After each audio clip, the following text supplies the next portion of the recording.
지난 14일 조인트 팩트시트 발표로 마무리된 한미의 통상 안보 협상. 이재명 대통령이 재계 총수들을 만나 후속 회의를 진행했습니다.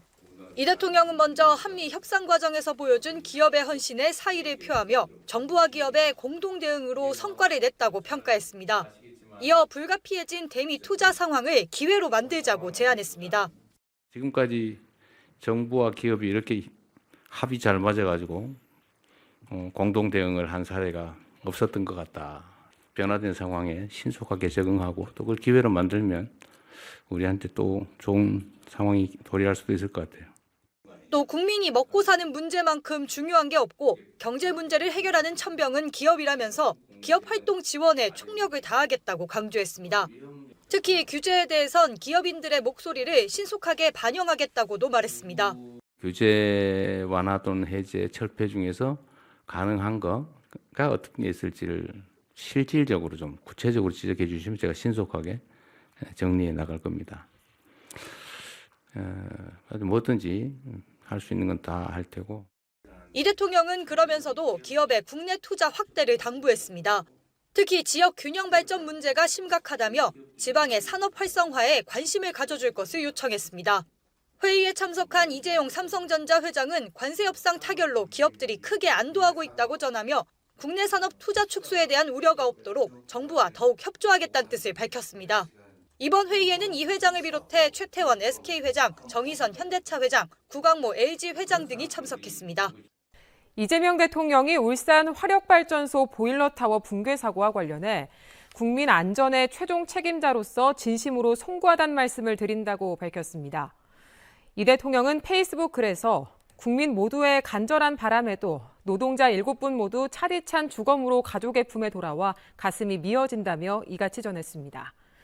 이 대통령은 다시는 이런 비극이 되풀이되지 않도록 하겠다고 강조하고 신속한 수사를 통해 사고 원인을 규명하고 책임자는 지위나 직책을 가리지 않고 엄정히 처벌하겠다고 덧붙였습니다. 이재명 대통령이 내란 극복도 적극행정 권장도 모두 해야 할 일이라고 밝혔습니다. 이 대통령은 X에 올린 글에서 신상필벌이 조직 운영의 기본 중 기본이라며 이같이 전했습니다. 이 대통령의 글에는 정부가 헌법 존중 정부혁신 TF를 구성해 공직자들의 12.3 비상계엄 사태 가담 여부 조사에 착수하며 공직활력 재고 성과와 추진 과제를 동시 추진해 공직사회가 혼란해하고 있다는 내용의 기사가 첨부됐습니다. 2년 반의 긴 공백을 깨고 오는 27일 누리호 4차가 발사됩니다. 주로 낮이나 이른 저녁에 발사가 이뤄졌던 것과 달리 처음으로 야간 비행을 하게 됩니다. 주 탑재 위성인 차세대 중력위성 3호의 주된 임무는 지구 자기장과 오로라 관측인데 이를 위해선 위성을 태양 동기 궤도에 진입시켜야 하기 때문입니다. 부탑재 위성도 지난 7개에서 이번엔 12개로 늘었는데요. 모두 국내 기업과 대학, 연구기관에서 제작됐습니다.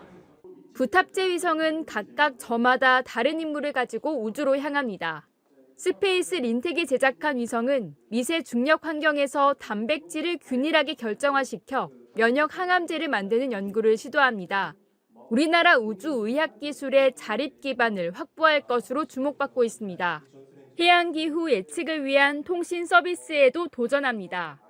해상의 온도 센서나 파도 센서 이런 걸 가지고선 해상 정보를 수집을 합니다. 그래서 저희 위성이 이제 지나가면은 거기에 위성에다가 데이터를 던져주고요. 그러면은 저희 위성에서 받은 데이터가 다시 지상으로 가고 그런 데이터가 이제 모여서 학습을 해서 해양 기후를 예측하는. 우주 쓰레기 문제가 떠오르는 가운데 우주로테크가 개발한 위성 코스믹은 임무를 마친 후 자체 폐기되는 기술을 실증합니다. 이외에도 쌍둥이 위성의 편대 비행, 국내 산업체 소자 부품의 우주 검증 등이 수행될 예정입니다. 한국 항공우주산업에서 개발한 차세대 중형위성 3호와 산하견에서 개발한 12개의 큐브 위성이 우주로 향하게 됩니다. 총 13개의 위성은 발사 일정에 맞춰서 모두 정상적으로 준비를 완료하였습니다. 이번 4차 발사는 기술적으로도 새로운 도전입니다. 우주 발사 서비스가 정부 주도에서 민간 주도 체계로 전환되는 첫 사례로 의미가 깊습니다.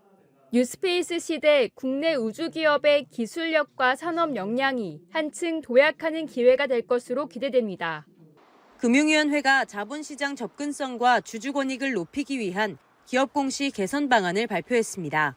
핵심은 임원보수 공시 요건의 강화입니다.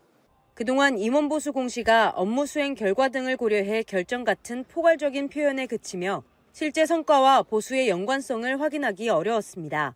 또한 스톡옵션을 제외한 주식기준 보상은 임원 개인별 지급 내역도 공시되지 않았습니다. 앞으로는 최근 3년간 총 주주 수익률이나 영업이익 등을 임원보수 총액과 함께 기재해야 합니다. 즉, 최근 3년간 회사 주가가 얼마나 올랐는지 등 회사가 실제로 얼마나 좋은 성과를 냈는지와 임원보수가 어떤 연관이 있는지를 주주들이 직접 확인할 수 있게 된 겁니다. 임원보수 공시서식에는 주식기준 보상 규모가 포함되고 아직 실현되지 않은 보상의 경우에도 현금 환산액을 표기하도록 의무화됩니다. 스톡옵션이 아닌 주식기준 보상 역시 개인별 부여 내역을 별도로 공시해야 합니다. 금융위는 또 내년 3월부터는 상장사가 주주총회 의안별 찬성률 등 표결 결과를 의무적으로 공시하도록 관련 규정을 개정하기로 했습니다. 아울러 외국인 투자자들의 자본시장 접근성을 높이기 위해 영문 공시 의무 대상도 대폭 확대합니다. 기존에는 자산 10조 원 이상 코스피 상장사만 의무였지만 앞으로는 자산 2조 원 이상의 모든 코스피 상장사로 조정됩니다. 이에 따라 영문 공시 의무 대상 법인은 현재 111곳에서 265개사로 늘어날 전망입니다. 김민석 국무총리가 강바닥에 걸려 멈춤 사고가 발생한 한강버스의 안전성에 우려를 표하며 사고 원인을 규명하고 안전대책을 점검하라고 지시했습니다. 김 총리는 서울시와 행정안전부가 협조해 이번 사고의 원인을 철저히 조사하고 한강버스 선박, 선착장, 운항 노선의 안전성을 전반적으로 점검하라며 한강의 얕은 수심과 관련해 발생할 수 있는 위험 요인과 대응 방안을 상세히 분석해 조치하라고 특별 지시를 내렸습니다. 김 총리는 안전은 아무리 강조해도 지나치지 않다며 점검 후속 조치를 완료하고 필요시 일시 중단 기간 연장 등을 포함한 방안을 추가 검토해 시행하라고 덧붙였습니다.